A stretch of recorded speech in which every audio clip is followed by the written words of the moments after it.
Bueno, entonces, después ya de la revolución ya instaurada, lo que es la Unión Soviética, después vino a dirigir a la Unión Soviética Stalin. Ahorita voy a dar su nombre. Bueno, pero ¿qué impacto tiene esta revolución? Pues, por ejemplo, en México. Por ejemplo, bueno, ya había dicho en la segunda sesión que efectivamente estos dos modelos de gobierno, fueron instaurados en estos dos países.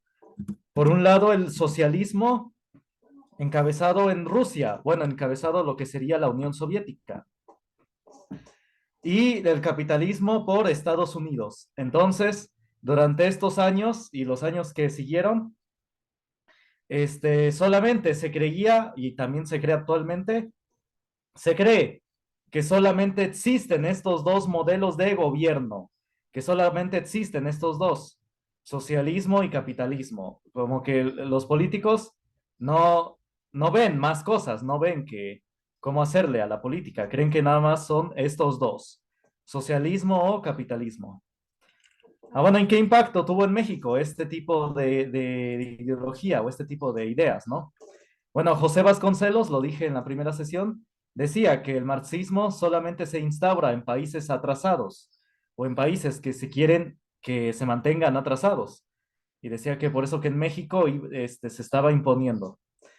Y decía que el marxismo es una fantasía, que no tiene nada de científico, diciendo, ¿no? Que esto pues sí va a ser muy dañino.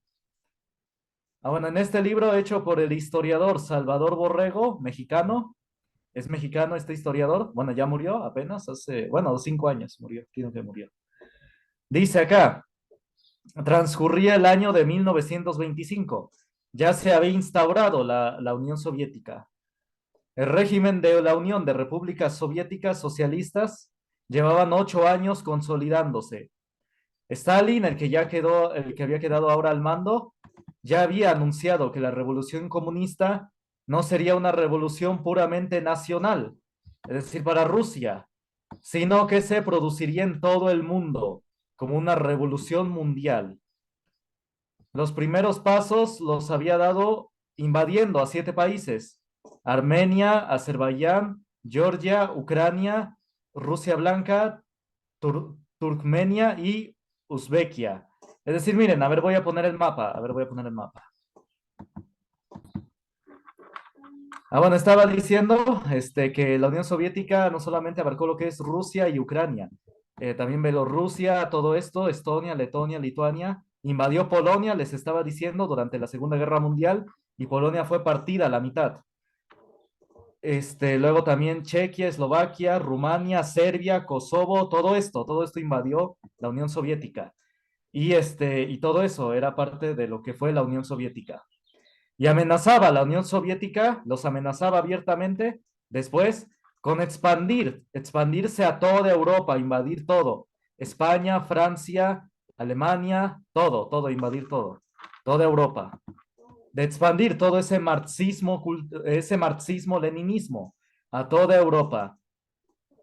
Incluso yo les decía, cuando veamos la Segunda Guerra Mundial, bueno, ya saben cómo son mis clases, yo no voy a decir quién es el bueno y quién es el malo, nada más voy a poner los hechos históricos. Bueno, entonces, en esta línea de los hechos históricos, la Alemania nazi, le advertía al Reino Unido, les decía, nosotros no somos el peligro, el verdadero peligro viene de la Unión Soviética, que planea invadir toda Europa, incluyéndolos a ustedes, el Reino Unido, y que amenazaban con expandir el marxismo-leninismo a toda Europa, les decía el Reino Unido. Y también les voy a contar varios ahí, hechos históricos y muy curiosos sobre esto. Decían por ahí en ese entonces, en una grabación que hoy que alguien publicó, de una grabación de Hitler hablándole a un general noruego. Noruega está aquí, está por aquí, más al norte. Este, Diciéndole de espías nazis en la Unión Soviética que le habían revelado que la Unión Soviética ahorita contaba con 30.000 tanques y que con esos 30.000 tanques planeaban invadir toda Europa. Entonces, sí, era una cantidad increíble. Imagínense, si 10.000 hombres o 30.000 son una gran cantidad, imagínense 30.000 tanques. Decía Hitler que porque todo su presupuesto, la Unión Soviética se lo dedicaba a lo militar. Decía, todo se lo dedican a lo militar, todo, todo, todo, todo. Y ahorita vamos a ver que en parte era cierto. Ah, bueno, ¿dudas hasta acá?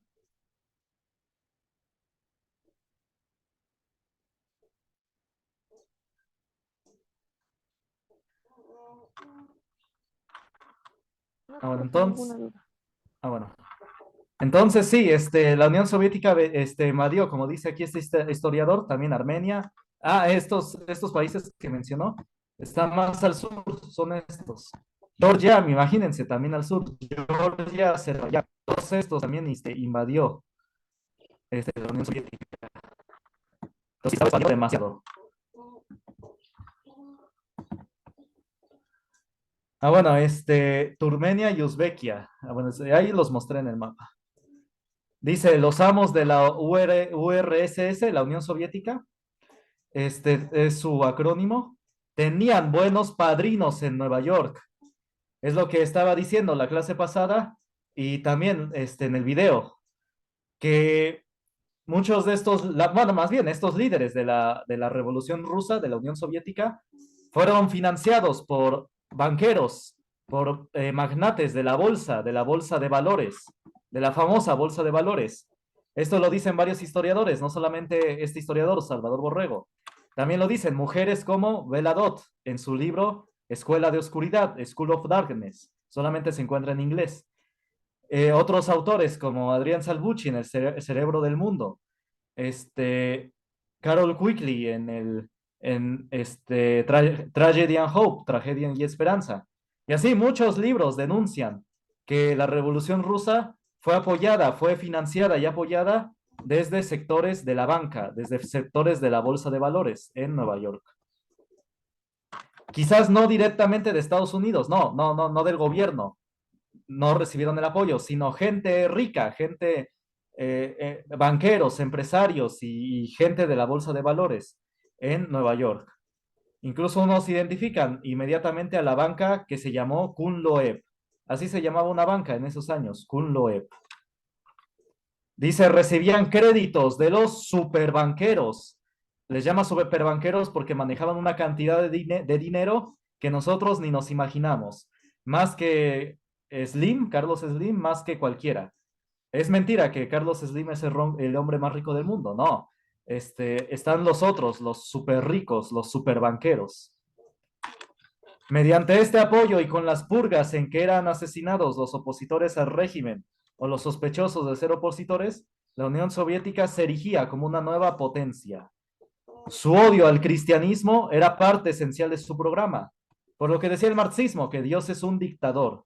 Entonces sí, tenían un odio hacia todo lo que tenía que ver con Dios, especialmente al catolicismo, a la religión católica.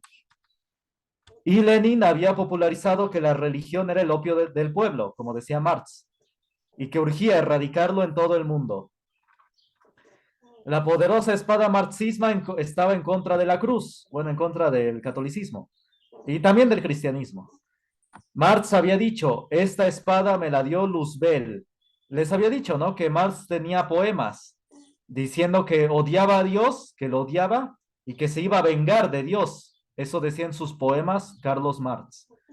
Y lo que dice acá, esta espada me la dio Luzbel, es decir, Satanás. Entonces sí, Marx tenía una fe quizás satanista. Y bueno, sí tenía fe en Dios, sí creía que existía Dios. Y nada más que decía que se iba a vengar de Dios, que se iba a vengar, decía, de ese ser supremo que está arriba, bueno, que está en la eternidad. Entonces sí, Marx creía en Dios. Y también en Satanás, como estamos viendo aquí. Dice, con gran rapidez las enseñanzas marxistas eran difundidas en Occidente. Penetraban en las universidades, lo que les decía la semana pasada, y creo la sesión anterior. En los medios de comunicación, hoy en día sería las redes sociales, en las redes sociales con el TikTok, el Facebook. A veces hablan de estos términos, del marxismo, de la lucha de clases. Y ya más actualmente, más modernamente, del feminismo, del aborto, de la ideología de género. que vienen siendo los hijos del marxismo, pues sí, los hijitos del marxismo. Y en los sindicatos, ni se diga, pues en Oaxaca, los bloqueos carreteros, los bloqueos a edificios, a centros comerciales, a dependencias, ¿no? Ahí está muy enraizada esta ideología marxista.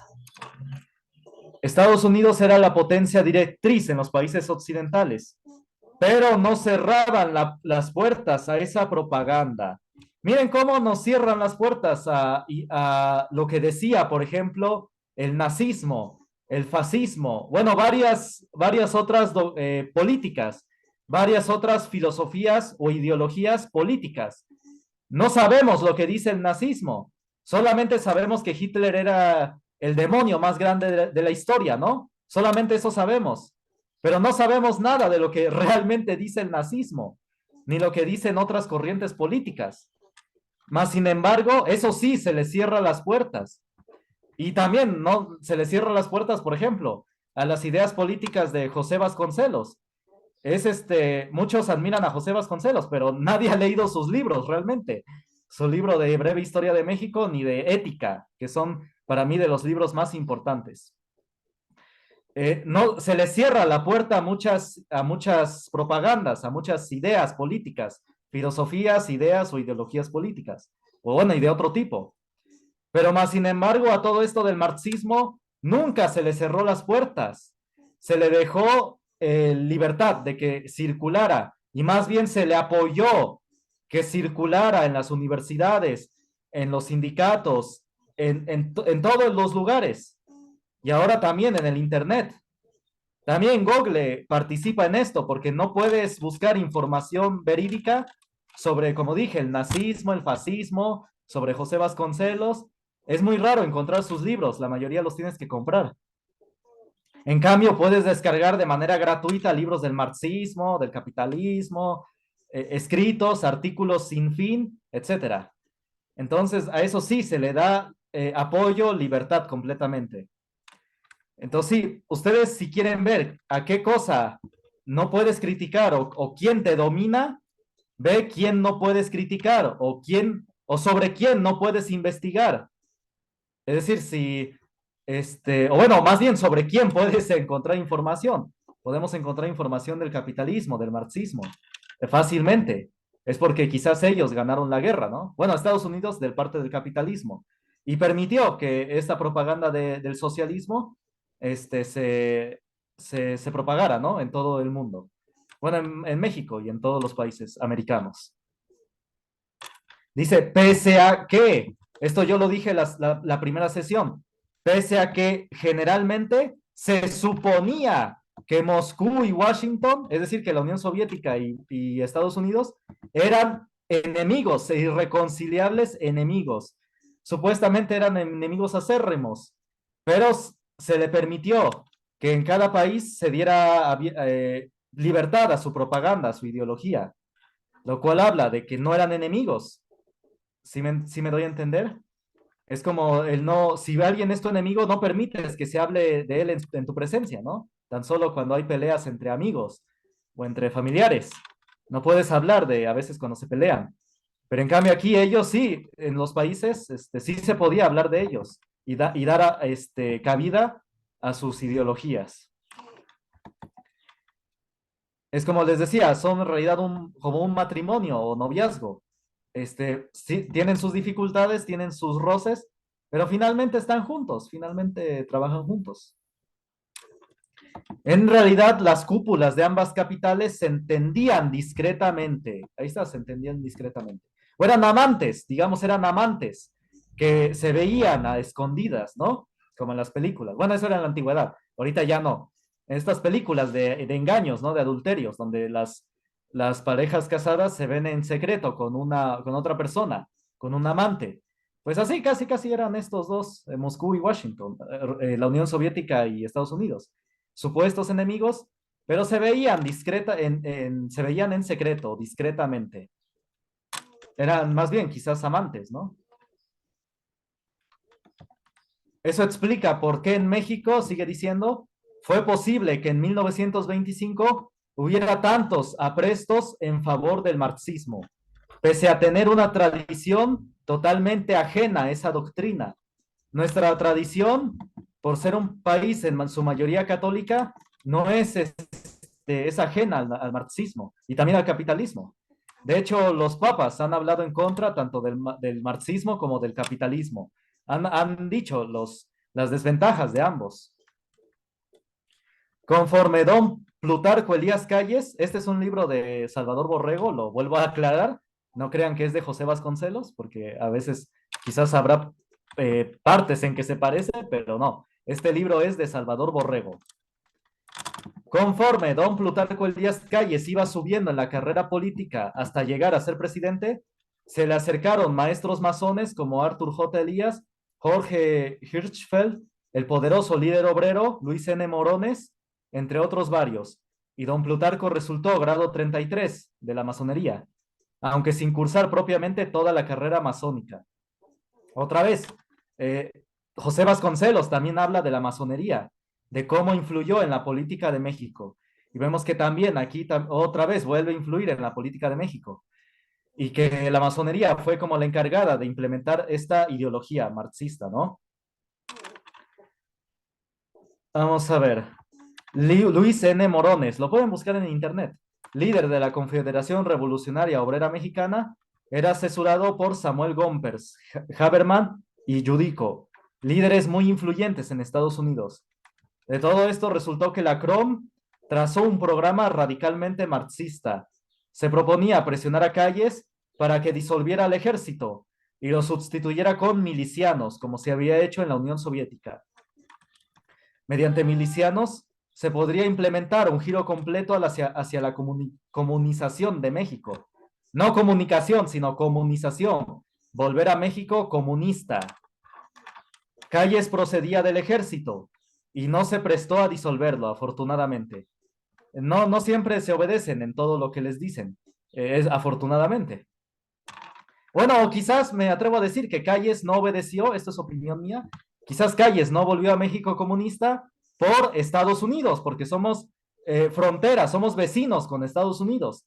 Es decir, sí, Estados Unidos permitió que la ideología marxista se expandiera en México, pero no permitió, porque le iba a hacer causar problemas, que México se volviera un país socialista, porque entonces le iba a causar problemas, porque México es frontera, es vecino con Estados Unidos. Entonces, Estados Unidos, en mi opinión, permitió que solamente la propaganda se difundiera, más no a un nivel así extremo en el gobierno, que no se implementara en el gobierno. Entonces, en consecuencia, decidió aplicar plenamente el contenido antirreligioso, lo cual desató la guerra cristera. En estos días que estoy grabando, que estoy dando esta clase y grabándola, está saliendo la película Mirando al Cielo, que habla sobre este suceso de la guerra cristera, ¿sí? Entonces, si tienen oportunidad, pues váyanla a ver. Es muy interesante. El contenido antirreligioso de la Constitución de 1917, que también menciona esto, lo hace mención José Vasconcelos en Breve Historia de México. Y para empezar, quiso que la iglesia pasara prácticamente a ser una dependencia oficial, a que fuera sujeta al gobierno, sujeta a que se le autorizara o no el número de sus sacerdotes, el funcionamiento o no de sus seminarios, de sus colegios. La ley reglamentaria del artículo 130 constitucional fue conocida como la Ley Calles. El episcopado, es decir, la Iglesia Católica, no accedió a eso. Para abril de 1926 ya habían sido expulsados del país 200 sacerdotes, incluso el delegado apostólico Jorge José Caruana, a quien se le declaró extranjero pernicioso. Aquí vienen las fuentes. El reglamento del artículo 130 constitucional entró en vigor el 31 de julio de 1926. El episcopado mexicano se negó a acatarlo y como protesta suspendió el culto. En carta colectiva dijo, no podemos presentarnos ante el juicio divino, llevando como única defensa la lamentación. Agregaba que la suspensión de cultos había sido aprobada por el Papa de ese entonces. Dice, sigue diciendo el presidente Calles, digo, es importante entender la historia universal, la historia internacional aplicada a nuestro país. Sí, hay que entenderla porque finalmente vivimos en México. Debemos saber, aprender qué es lo que ha afectado y qué es lo que ha beneficiado al país, qué es lo que le afecta en el presente y qué es lo que le beneficia, ¿sí? Entonces, finalmente, en mi opinión, ese debería ser el curso de historia universal. Cómo estos eventos internacionales de otros países han afectado a México. Y sigue diciendo, el presidente Calles dijo que los católicos solo tenían dos caminos, acudir al Congreso en demanda de modificaciones a la ley o tomar las armas. Ahí está, entonces se optó por las armas. En el Congreso se les dijo que no podían ejercer el derecho, ahí está, de todos modos se les quitó, no se les tomó en cuenta, de petición, porque dependían de los obispos. Es decir, de todos modos fueron al Congreso, pero no se les tomó en cuenta, los cuales carecían de representación legal. Por lo tanto, solo les quedaban recurrir a las armas, aunque carecían de ellas, que fue la famosa, la guerra cristera, que es lo que, ¿cómo se dice? Que es lo que les digo, esta película que salió apenas. Yo generalmente no las recomiendo las películas, pero pues aunque sea, véanla para ver ¿cómo se dice? Otra visión de los hechos, otra forma de contar estos relatos. Entonces, sí, en México, varios grupos católicos se mostraron dispuestos a combatir con las armas que pudieran encontrar. El episcopado, por conducto del obispo de Tabasco, Pascual Díaz, les dio luz verde, diciendo que cuando fallan los medios políticos y hay evidencia de tiranía, es lícito recurrir a la fuerza. Monseñor José Mora y del Río precisó que el episcopado no promovía el movimiento armado, no, pero que los seglares tenían derecho a hacerlo. Fue hecho por personas, no fue liderado por sacerdotes, sino que fue liderado pues por la gente. Al grito de Viva Cristo Rey, campesinos, estudiantes y gente de la clase media se lanzaron a una lucha particularmente desigual. Pues sí, luchar contra el ejército, campesinos, estudiantes, contra el ejército, ¿no? Del gobierno.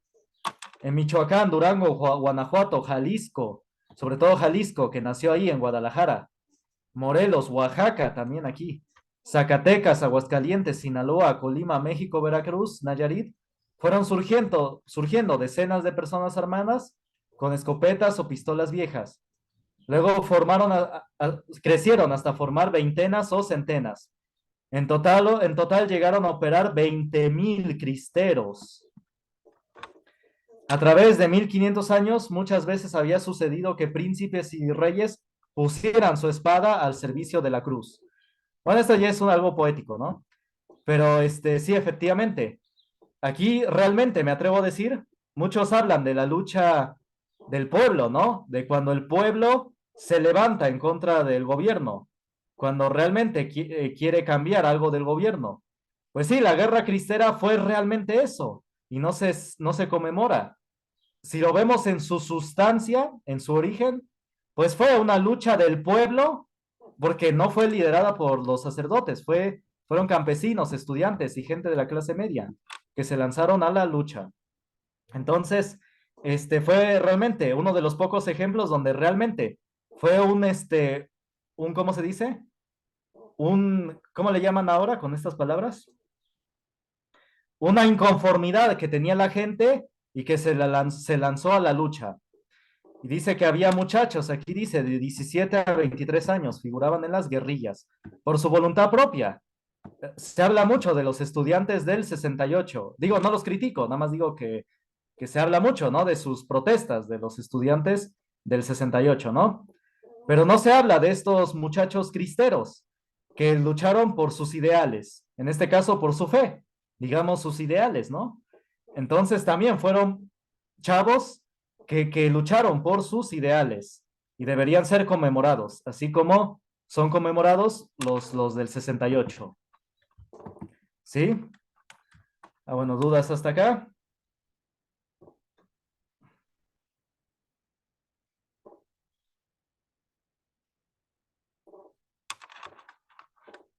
Dice, los que caían prisioneros eran torturados para que delataran a otros y se les fusilara. Entonces sí, recibieron, pues sí, todo, murieron como mártires, como héroes, ¿no? De una revolución. Ah, bueno, ¿dudas hasta acá? ¿Comentarios?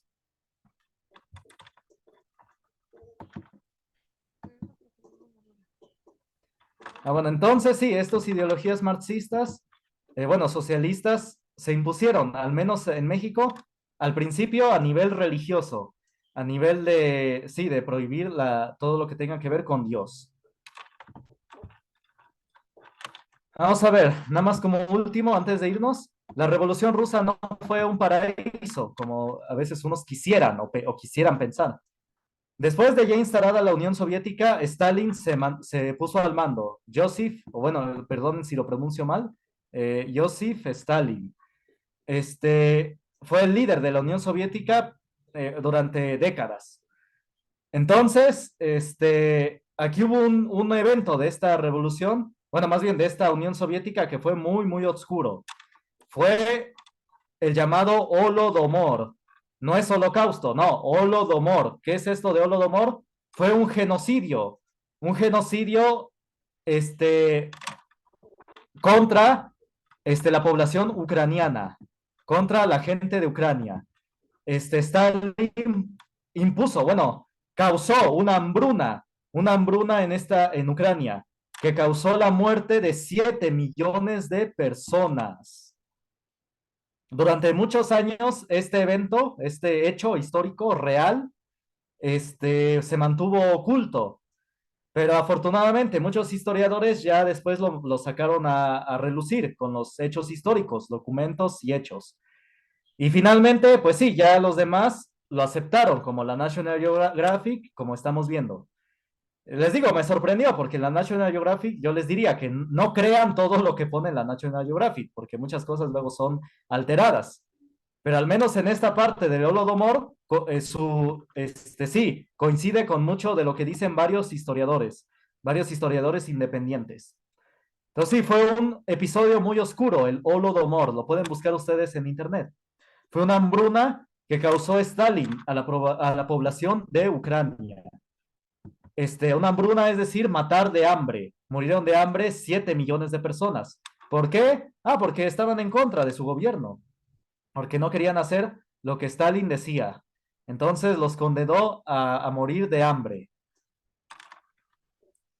¿Sí se entiende? Ah, bueno, entonces, si quieren leer más a detalle, pueden leer buscar Holodomor en el internet.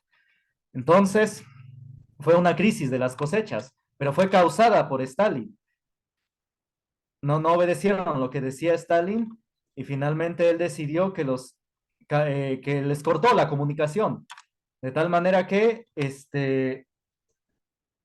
bueno, aquí dice, se impuso la ley de las espigas, que establecía castigos para todos aquellos que estuvieran en contra de la confiscación y en contra de todo lo que decía el gobierno. Entonces, sí, finalmente, durante el periodo de un año, bueno, pues sí, de un año, murieron 7 millones de ucranianos. Lamentablemente, esto fue un evento, pues, imagínense, 7 millones. El holocausto fue aparte, fue otro evento aparte, ¿sí? Pero esto fue en contra de ucranianos, ¿sí? Hay muchos genocidios en la historia que a veces no les hacen películas llorosas, ¿no? Películas conmovedoras, pero que sí existieron y fueron hechos históricos. Aquí dice, en la primavera de 1932, los campesinos ucranianos, la población en general, empezaron a morir de hambre. Algunos documentos hablan de niños con el vientre hinchado por la falta de alimento. Esta es una condición médica, que a los niños se les hincha el vientre por la falta de alimento. Familias enteras obligadas a alimentarse de hierba o cortezas de roble, o incluso se comían a los perros y a los gatos. La situación llegó a tal punto que algunos historiadores afirman que en las zonas rurales más pobres se generalizó el canibalismo y los cadáveres se agolpaban en las calles porque nadie tenía fuerzas para darle sepultura. Pues porque como tenían hambre no tenían fuerza. ¿De dónde sacaban fuerza? Hay otros libros más fuertes, que hablan que el ejército que oprimía a esta gente, porque no solamente fue por matar de hambre, sino también sufrieron una opresión. Bueno, que salió una ley que el hombre, el varón, podía tener la mujer que quisiera. Es decir, podía agarrarse y, pues sí, a cualquier mujer en la calle y no pasaba nada. Incluso algunos historiadores que no son ni feministas ni nada, sino que cuentan testimonios de lo que pasó en ese entonces, sí dicen que los varones, había una ley que los varones se podían agarrar, o el ejército se podía agarrar a la mujer que quisiera, así, sin ningún castigo, se la podían agarrar y pues ya saben, ¿no? Saber qué, hacer qué cosas, ¿no?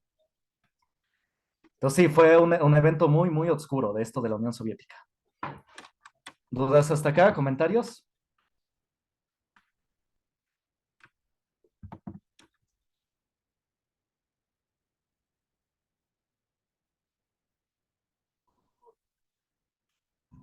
Bueno, entonces nos vemos la próxima clase y ahorita subo las grabaciones y su tarea, ¿sí?